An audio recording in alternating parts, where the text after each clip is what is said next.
নমস্কার, আমি উমা। শুরু করছি প্রতিদিনের খবর, সমাজ সচেতনমূলক খবর।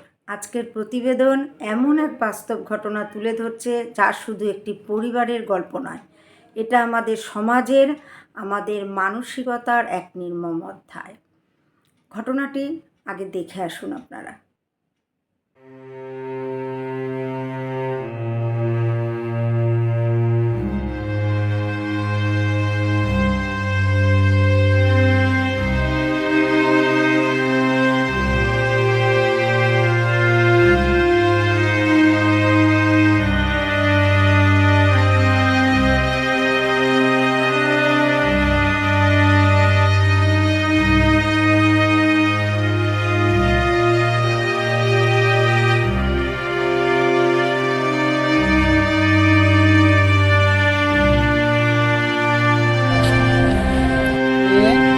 অন্য ধর্মের এক ছেলের সাথে মঙ্গলবার দিন পালিয়ে গিয়ে বিয়ে করে নেয়। আমি সেই কারণেই আজকে শেষ কৃতি সম্পন্ন করতে চলেছি।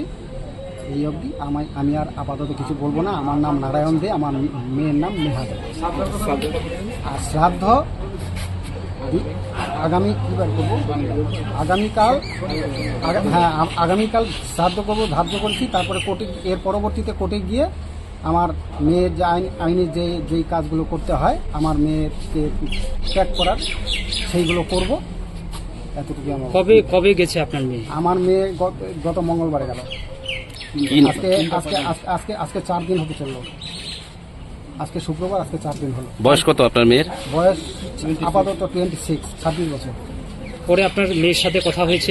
সব কিছু কথা হয়েছে, থানায় গিয়ে মেয়ে রাজি হচ্ছে না, আমাদের ফিরে আসবে না। হ্যাঁ, না, আমাদের কথা এড়িয়ে চলে যাচ্ছে।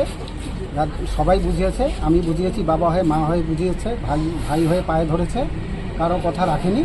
শেষ পর্যন্ত এখন কোর্টে নিয়ে গেল। আমরা ওখান থেকে থানা থেকে এসে আমরা কুশপুতো রেডি করে জ্বালাচ্ছি।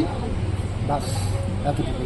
মানে সেই মেয়ের সাথে আর আপনাদের সম্পর্ক রাখবো না। কিসের সম্পর্ক? আর মেয়ে তো মারা গেল, আমার মারা গেছে, কুশপুতো জ্বালাচ্ছি। আগামীকাল তার শ্রাদ্ধ। আপনি বাবা হয়ে একজন আপনার মেয়ে, জীবিত মেয়ের শ্রাদ্ধ শান্তি এবং কি পুষ্পতুল দাহ করছেন, যে আগামী দিনগুলোতে যাতে আমাদের সমাজে এই ধরনের ঘটনা না ঘটে, সোশ্যাল মিডিয়া দেওয়ার কারণ হচ্ছে আমার এইটাই, যে আমি আমার মেয়ের জন্য শোকাহত হলে হবে না, আমার পুরো সমাজকে নিয়ে আমি বলছি।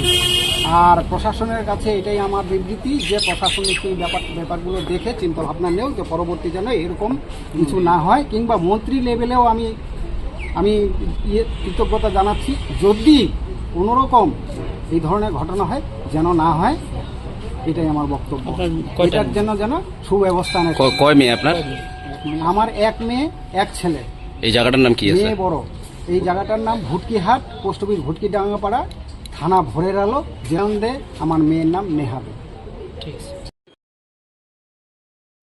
বন্ধুরা, ঘটনাটি ঘটেছে জলপাইগুড়ি জেলার ভুটকি এলাকায়।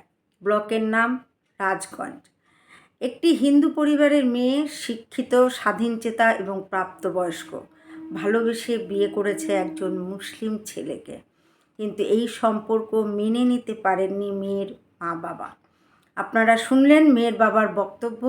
তিনি মেয়ের জীবন্ত শ্রাদ্ধ করবে, অর্থাৎ তিনি সমাজের সামনে ঘোষণা করে মেয়েকে মৃত বলে গণ্য করছেন। মেয়ের পুষ্পতুলো পোড়ান, এমনকি বাড়িতে শ্রাদ্ধানুষ্ঠান পর্যন্ত করবেন। প্রশ্ন উঠছে, একজন নারী নিজের জীবনসঙ্গী বেছে নিলে সে কি পরিবার থেকে, সমাজ থেকে মৃত হয়ে যায়? ধর্ম কি আমাদের ভালোবাসতে, বুঝতে শেখায়, নাকি ঘৃণা ছড়াতে শেখায়? মেয়েটি জানিয়েছে তারা দুজনে একে অপরকে ভালোবাসে এবং তারা দুজনের সম্মতিতেই বিয়ে করেছে। তাদের উদ্দেশ্য ছিল শান্তিপূর্ণ জীবন। কিন্তু আজও আমাদের সমাজে ধর্মভিত্তিক বিভেদ ভালোবাসার চেয়ে বড় হয়ে উঠছে। বাবা মায়ের কষ্ট, রাগ হয়তো বুঝি, কিন্তু একজন বেঁচে থাকা মেয়েকে মৃত বলে ঘোষণা করার মানেটা কি? সমাজ কবে শিখবে সম্পর্কের ভিত্তি ধর্ম নয়, মানুষ? আমার আজকের এই প্রতিবেদন কারোর বিশ্বাস বা ধর্মকে আঘাত করতে নয়, বরং ভালোবাসা, সহনশীলতা এবং স্বাধীনতার পক্ষে দাঁড়ানোর আহ্বান। ভালোবাসা অপরাধ নয়, মানুষ হয়ে মানুষকে সম্মান করাই আমাদের বড় পরিচয়। আজকের প্রতিবেদন যদি আপনাদের ভালো লাগে অবশ্যই আপনারা কমেন্টস করে এই ব্যাপারে জানাবেন, আর চ্যানেলটি অবশ্যই সাবস্ক্রাইব করে দেবেন।